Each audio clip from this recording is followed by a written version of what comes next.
All right, we are live here at Build 2015. How are you guys feeling about Build? Yeah, that's pretty good. I'm really excited to be here with Alex Kipman. I'm going to start with this. Last week, I was at a conference in Russia, like all the way on the other side of the world. The first question was, is HoloLens real? The answer is yes, it is. Indeed, it is real and not holographic. Here is a real HoloLens. This is one of the several hundred devices that we brought here at Build this week, where we're having a lot of the folks here at Build experience HoloLens for themselves in any one of our 3 activities.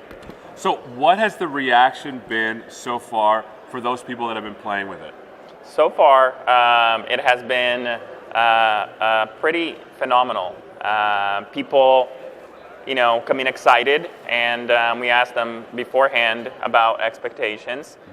We also asked them afterwards what they thought, and most people come out surprised on how real it is. Yeah. They still come in with some amount of skepticism of, okay, so I saw it on stage, it was on a screen, I've seen the videos on the web, is it really that good? Yeah. And they come away usually with the impression that, indeed, everything that we have shown and put up so far is how the device feels. The first time I saw this in November, I was in the same camp. I'm like, this is too good to be real, but it is.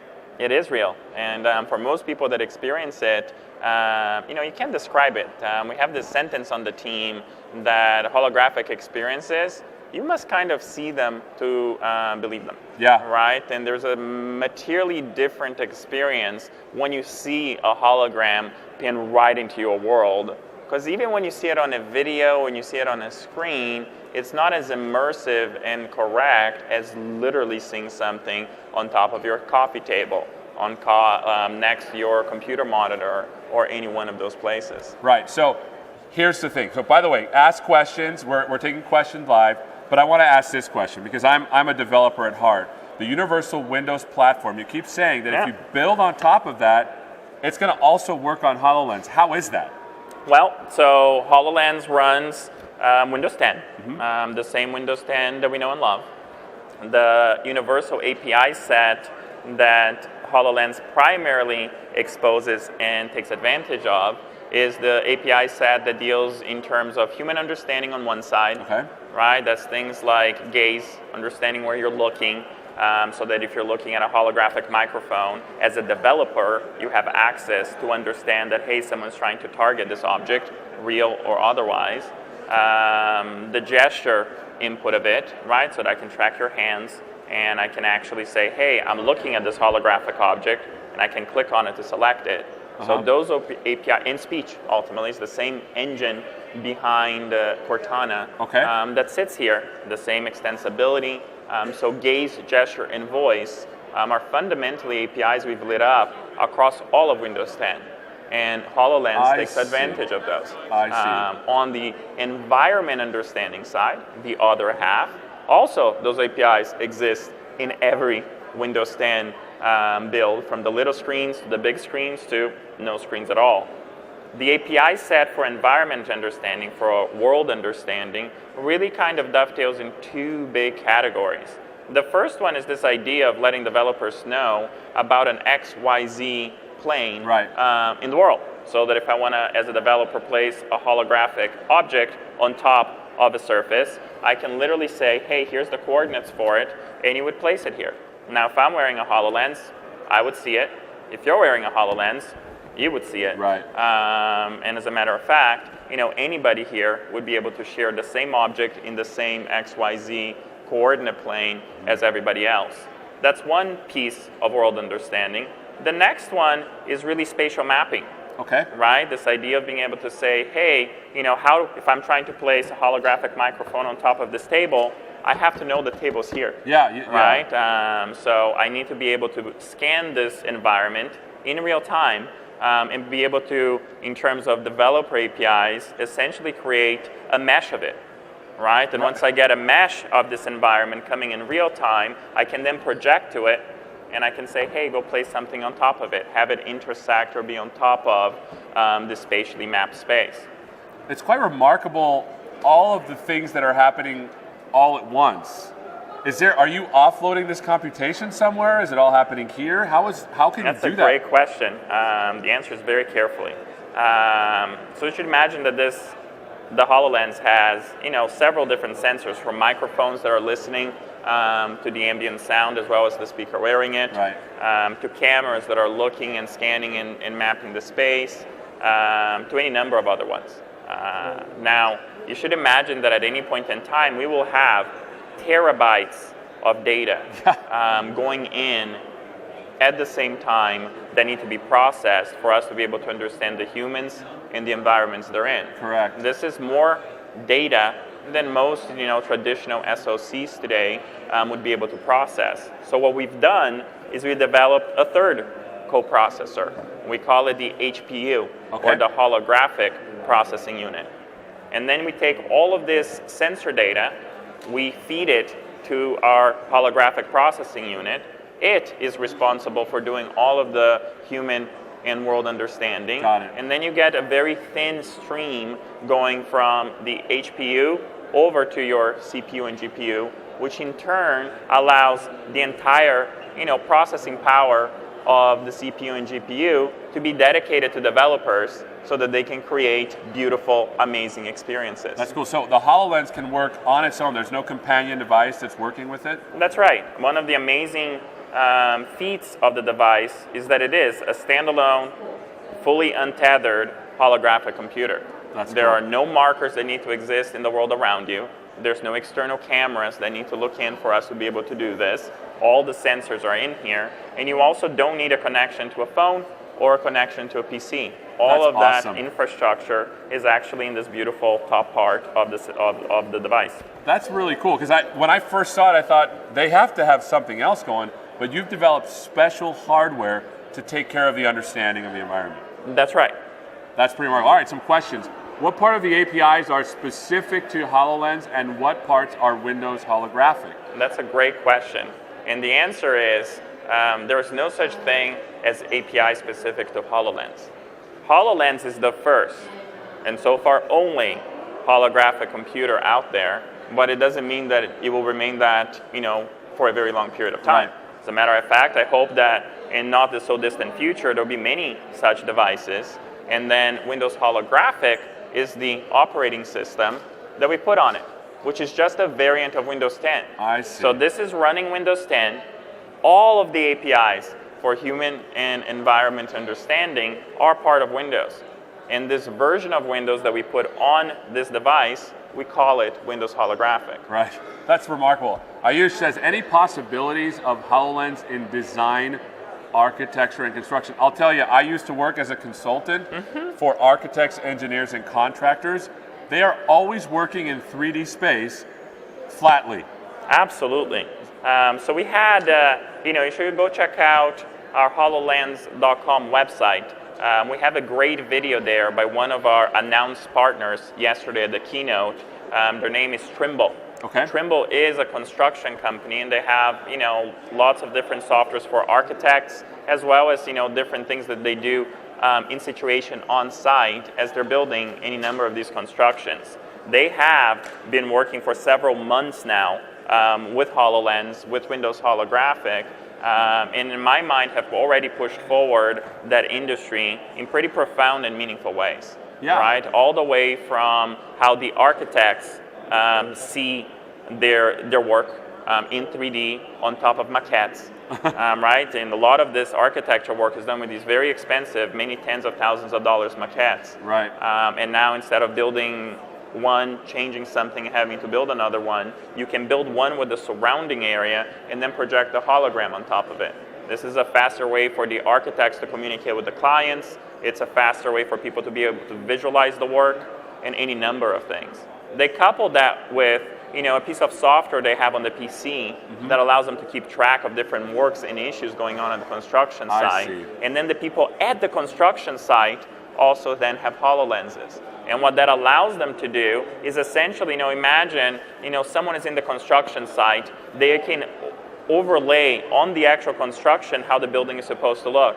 Now they can find an issue on it. Hey, there is a pipe here where there's supposed to be a door. Right. They can leave a note there for the architect who can remotely in his office see the note, put the HoloLens on, and then see what the other person is seeing, and they can synchronously or asynchronously have a conversation while they're apart. They can immediately fix the issue and document that across their tracking software. And that's that's a good tight sort of feedback loop between the architect and the contractor or the engineer, because architects build these beautiful things and engineers are like, yeah, we can't make that, and let me show you why, but they can see why. That's exactly correct, and they get to annotate it, and everybody has a much faster conversation, and they go from issue to resolution in a much more natural way, because at the end of the day, we live in the real world. Right, and in as much as you can then overlay all of this amazing digital content and pour it over the real world, at the end of the day, your digital life becomes significantly more powerful once you can see it in the context of the real world.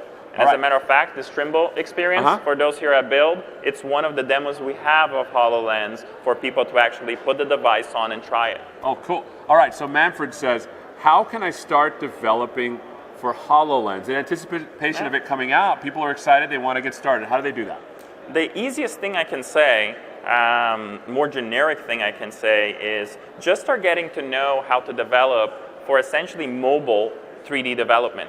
At the end of the day, part of the journey, the developer journey for HoloLens, is creating tools that are familiar to the skills that developers already have. Right. And at the end of the day, if you think about your average, mobile 3D platform, what are you trying to do at the end of the day? You have some physics in that 3D environment, you have some meshes in that environment, and you're trying to place digital assets on top of it, right? And there's several different middleware tools that make that very easy for you to do. And I would say go familiarize yourself. This is a 3D world, so this is not a 2D world. It's not like putting buttons on a form. But if you go get familiar with what it means to have a mobile 3D development experience, you will have a very easy and transparent process to becoming a holographic developer. Got it. That's great. Derek asks, I love the idea of using it with Skype, but how do you appear to the people on the other end? They get to see you with HoloLens obscuring your face. That seems... No, the thing I liked about, because there was a video with Skype where the father was helping someone fix, because I'm horrible at fixing things. My wife is the one that fixes things in my house. It'd be nice through Skype to be able to see it. How did that demo work? How does that work? That's right. So, that is another demo we have here at Build for people to see. It's our holographic Skype experience. And you should imagine that, like anything, Skype is, works on any number of different device endpoints. Right. So imagine for a minute that video you're referencing, mom or dad are coming through a tablet of some sort. Running Windows, it has Skype. And the beautiful thing is, from that device, what the HoloLens adds to it is you can actually see from the wearer's eyes. There's a very being John Malkovich moment in your life. Nice. Because at the end of the day, person is moving around, and you can see precisely where they're staring at. And then as you can see through their eyes, you can see the space, and we'll do a 3D representation of it so that you can easily annotate it. Now, as you annotate on this tablet with ink, with touch, with mouse, with keyboard, what would happen is that annotation shows up to the wearer of HoloLens right in their world, right in the right place. So I could say, hey, go make sure that this microphone is turned around a little bit. On my different device, I can, write a holographic little circle, which makes it for me very simple to then understand and have it in context what I'm going to do. So person in HoloLens would see essentially a little 2D window with the face of the person on the other side. So if mom and dad are on a tablet, you just see, and that can be on your body, walk around the house, the thing is chasing you around, or you can pin it to the world. I could literally take your feed, put it on a wall, and say, leave it there so that I know where you're at, and I can just, keep tracking back. Person on the other device sees from my eyes. So to answer the question deliberately, they don't see me, right? They see through my eyes, and then they can annotate and put things in context. Now we have several experiences, not the Skype one. This is a great example, is our Mars experience that we've done in partnership with the folks at NASA, where you are in the same place with someone else, and you're all wearing HoloLenses. And at that point, what we've done and what we found to be very effective is to essentially create a 3D avatar of that person. Right. So you don't see that person. As a matter of fact, in our videos, you'll find, both in the Trimble video, there's kind of a bluish avatar that's helping the person in the construction site. On the NASA one, it's an orangey person, but the same concept. Right. So you have a 3D avatar, and the beautiful thing is that you don't have on other platforms or devices, you can actually know where the person is staring, right? So at this point, like imagine you're taking a walk on Mars. You're physically sitting somewhere walking on Mars, and someone is physically sitting in a different location walking in Mars with you. You can look at a rock and you can say, can you tell me about that rock? Person on the other side will see this orangey avatar of yours, but they can see precisely where you're gazing. Yeah, remember, we saw that at the demo yesterday, That's too. exactly correct. And that context is everything. And then geologists on the other side can say, yes, I can tell you all about it, but more interestingly than that, let me point your direction to this rock because the stratification of it is better. And now you're having a very deep, personal, in-context conversation, even though you're not in the same space. That's cool. So here's a question. It sounds kind of more of a functional question. What happens to apps pinned to the kitchen's wall after I leave the kitchen? Is it up to the developer? The short answer is it depends. Yeah. Like if you're in Windows Holographic proper, right? Like any operating system, we have a shell. Well, the shell is owned by the operating system, and it's where applications in general exist. What you saw Darren demonstrate on stage yesterday was that. So at that point, you know, the user, the customer, the person that owns the HoloLens gets to choose where to place what. Right? And I can say, hey, I want to place this application, this universal Windows app of a video on this wall. Right. I want to place this calendar app on my kitchen table. Those things are then persisted there across sessions and across time. Got it. Until the customer comes in and says, you know what, I don't like the little Maui weather hologram there, bloop, and I can delete it. Right? Now, that's the context of the shell. Now, let's say I'm a developer. Right, and I created a Windows Universal app that's completely immersive. Let's say, as an example, our Walk on Mars NASA experience. At that point, persistence of that Mars scene in that room and where you place the rocks and do they stay there across sessions of time or not, the decision of that is the developers. I see. Cool. So another question, will applications like Cortana and Office provide an interactive environment before just a flat form in HoloLens? Well, it's a great question. Let me answer the Cortana one first. When I said that Windows generally has enabled human and environment understanding across all the different operating systems, the human part is Cortana, the speech engine for Cortana. So you should imagine that you will be able to interact through speech with Cortana on HoloLens, much like you do on your desktop, much like you do on your phone, much like you do not with Cortana but with speech on Xbox. Got it. The same speech engine and the same speech APIs will cross all of our devices, HoloLens included. Now on the Office end, while Office is a broad package with lots of different products, Skype is part of Office. So Skype has a very specific, as an example, experience on HoloLens that is completely redone and holographic. Other applications take, Outlook and all of the other, modern version of Office experiences will start as flat 2D panes, much like Darren showed on stage yesterday with his calendar, and over time, they will change. Yeah, that's really good. We have some questions also coming from Reddit. We have a subreddit on Build. Will Connect be a part of Windows Holographic? I figured since Connect doesn't stray too far away from HoloLens, that it would be considered a part of it. Yeah, that's a great question. The idea of Connect, quote, quote, is ultimately a set of sensors that understand humans. Connect understands humans in three different perspectives. It understands human speech, it understands human identity, and it understands human gestures.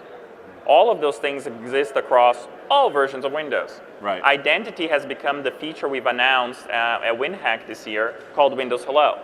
This idea that I can walk in front of a machine and immediately be logged in securely and safely, right? And be authenticated with payment instruments and enterprise resources associated with, right? So that has existed. It started in Connect many years ago. It's now a different feature that has shown up on all Windows 10 devices. Got it. Speech is the same thing. It started with Connect and now has become Cortana, and we have talked about it. On the gesture side of the world, that's just a piece of human understanding again. Right. Those API sets for understanding humans from a gesture perspective will exist in Windows, HoloLens included, from you plugging in a Connect that works and that's supported and we love it. That also will exist with Intel RealSense sensors as an example on bezels of any number of machines coming out this holiday with Windows 10 that will also work and coexist in HoloLens as you get in front and you start gesturing. So when I say, and this is a super important point, APIs for human and environment understanding exist across all versions of Windows, that's inclusive of all of the work that started on our team on Connect. That's awesome. That's awesome. It's kind of like there's like the grandfather, Connect, and then we're moving on. So all these technologies are sort of bringing together to make HoloLens. It's one of the beautiful things with Windows 10. Windows 10 has taken a huge step forward in being able to consolidate all of our different device endpoints in Windows in one API surface area with one universal store. Right? So that as a developer, I can immediately target any number of devices with the same binary. Got it. And I can get my same skills to be applied across anything I want, and I can tailor it. David Treadwell had a great keynote this morning where he showed an example of writing a universal app that could just work vanilla across all of our device endpoints, from Surface Hub to HoloLens to PCs, tablet phones, and Xboxes. But then, as a developer, and he showed this, it was a great demo this morning, he showed how to tailor them and how to, as a developer, do different device targeting to say, if HoloLens, well, it shouldn't be a flat thing. Let's make it a 3D volumetric, beautiful hologram. Right. If Xbox, Terry showed this on his keynote yesterday on the USA Today app. That's right. Let's not show text, let's show video instead. So all of that was a huge, ginormous bet on Windows 10 to essentially say, consolidate our device endpoints to 1 billion plus devices and make those 1 billion plus devices available to developers with a consistent API set and a universal store. Human and environment understanding being just a portion of that. That's awesome. A question from Anthony: how will HoloLens be used in the medical industry? Wow, I mean, the sky's the limit in that area. Sky's the limit. And again, it's exciting. And we are partnering with many different people in that space. The one I'm most excited about is the ones we had on stage yesterday. And it's a partnership we're doing with Case Western Reserve University and the Cleveland Clinic, where they're really looking at it, at least to begin with, in terms of the impact it can have in education. Right? If you think about how most modern medicine is still taught in school, it's on cadavers. Yeah. And it's a very difficult thing for people to, try to understand how a human is alive by inspecting one that is not. Correct. And all of a sudden, if you can put a holographic human in there and understand the right proportion, the right scale, and motion, of how something would move and how something would, look through a person, and any number of things like that, it's a very, very powerful tool. Yeah, that's cool. So one of the other things, and Ben sort of alludes to that in his question, you guys have a special camera to see what someone sees on HoloLens. How is that done? That's right. So one of the things we struggled on for a very long time is how do you get someone to experience a HoloLens without wearing it? How do you talk about it? How do you announce something like this in a stage, on a telecast, when people don't get to put one of these at home? I would love to say, hey, everybody, put a HoloLens on and let's share a holographic experience. Right. That doesn't work if you're sitting at home today.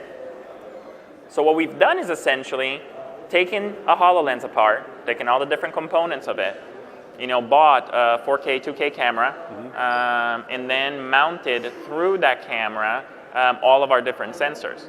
So when a human puts this on, you have two eyes looking through these holographic lenses with a lot of sensors that are keeping track of how this thing is moving and understanding the humans and the environments around it. Now imagine for a minute that this very expensive 4K 2K camera is a human eyeball. I see. Now imagine I can put all of the same sensors on top of it. And as a matter of fact, if you look at our camera on stage, it kind of has a little HoloLens sitting on top of it. It has little glasses, right? Because all of our sensors are connected to it. And now all of a sudden, when you put this camera on and you're moving around, it's no different than a human moving around with the same environment and human understanding grafted in. I see. Now, if there's a person on stage wearing the device, they're seeing a hologram placed over there. If there's a camera person watching from the other side, it's just like another human wearing a HoloLens.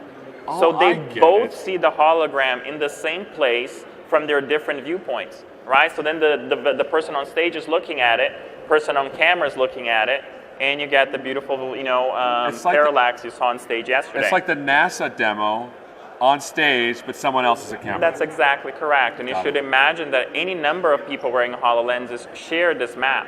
They share their environment understanding, and they share the holographic experience. Got it. So we just essentially say, hey, what would it look like if we dressed the camera with a HoloLens and made the camera eye be just like a human eye?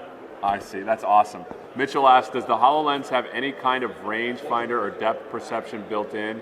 And is it easy to access when developing applications? That's a great question. The answer is yes. No range finding. That stuff is not that cool.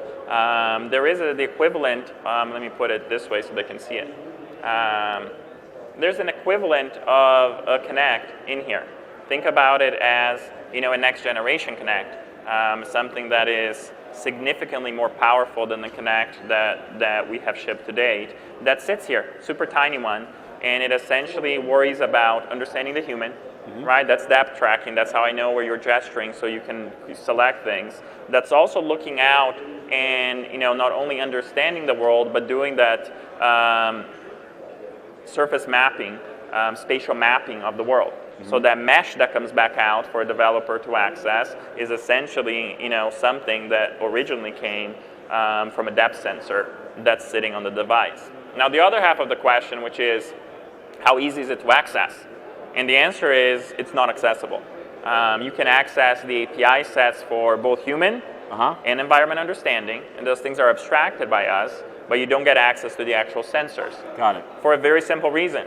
We want to make sure that there is a plurality of these devices that exist.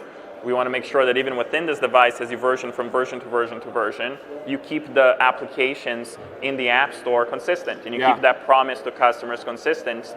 So then one of two things happens. You can't innovate on it anymore because you'll break everybody. Right.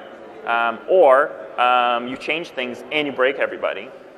We don't want to do either. We both want to innovate and we don't want to break people. So we abstract all the sensors. We don't give sensor access to any of the developers, but we give access to the experiences that the sensors are actually understanding. Yeah, because otherwise, there would be a plurality of experiences, and that, I don't know, you want to have a consistency, and that's what an API gives you. That's exactly correct. From a consistency to some hardware. All right, so DJ asks, will it be possible to take a video recording with HoloLens and have the holograms I see recorded? We love that feature. We call it mixed reality capture. And so we do have one of the things that, there is a photo video camera here as well. And not only is a photo video camera, meaning you can take stills and videos of the real world, much like any of your consumer products can today, but because it's a HoloLens, we can intercept that feed and do essentially the same thing we do on stage. So that stage, when you see, on a screen, you see the screen with the hologram on top of it. Right. Right? That's just a mixed reality capture coming from HoloLens, cool. from the person carrying it. Now, the camera on stage is a much higher resolution camera. Right? This is not a 4K, 2K camera here, but you get that same experience. Got it. Right? And it's and the ability to take a mixed reality capture and then easily share it to all of your social media sites is something we are actually super excited about. One of our one-to-one experiences for people here at Build is Holo Studio. And in Holo Studio, one of the things we have people do here at Build is essentially put a 3D pony that they build on top of a couch, where then you get another human to kind of come next to it, and they take a mixed reality capture of it so that they can see that feature in action. It's super fun. I can't wait to see all sorts of social media light up with shorts, videos, and stills of holograms. I think it's a really cool thing. I'm pretty excited. it seems like we're kind of running low on time. So here's a very serious question. Very serious answer. So you have some really cool hair. Can we get a HoloLens with your hair on the side, like a special edition Alex Kipman HoloLens hair? Well, we have a long feature list to go through, but make sure to add that to the bottom, and find the hair version SKU of HoloLens in a theater near you. Announced here, hair version SKU of the HoloLens. Thanks so much. Is there anything else you want to tell developers out there? No, we're excited. We're excited to interact with developers here at Build. We hope to, a lot of people come by to play.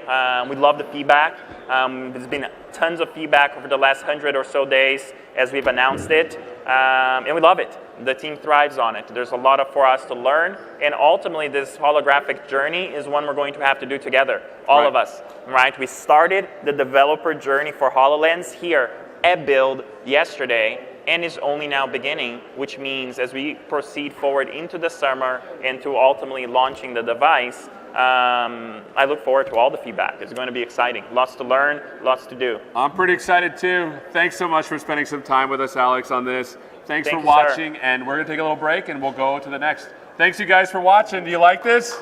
It's good stuff.